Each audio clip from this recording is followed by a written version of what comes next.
YouTube back in effect. It's Sundown Ball of Matcha. And look, I got my slab back. That's what's up. So it came in yesterday. As you can see, it has somebody's signatures on it that everybody familiar with. Bam! So we want to know what this thing really looks like. See if it's really signed or not. If it ain't, then that's cool too. But I'm just so happy I got mine. Oh, that bad boy. Woo! Is that my 6K? Is that my 6K?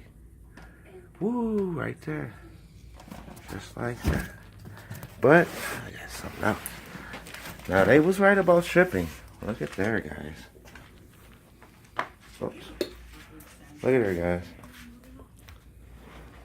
These things go through some extensive shippings. Brutal shippings. Look at that. It's like some grabbed it right there. See? No. The box is all bowled out. See it? This is how I got it from FedEx yesterday. Got it from FedEx like this yesterday.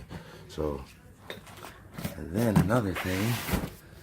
Not planning, but when they say they test every one, I gotta believe it, because the box is open. I don't know if they taped that end or not, but the box is open. And so what I'm gonna do is I'm gonna delete some memory and I'm gonna shoot a full video, like my ZV5s and everything. So what I'll do is I'll end this like 2 minutes or something. But yeah, I just want to let you know I got it back. What happened was it was always a problem with my truck having low voltage. So I don't know, I fixed it. It was my ground. So stay tuned. One, signing out.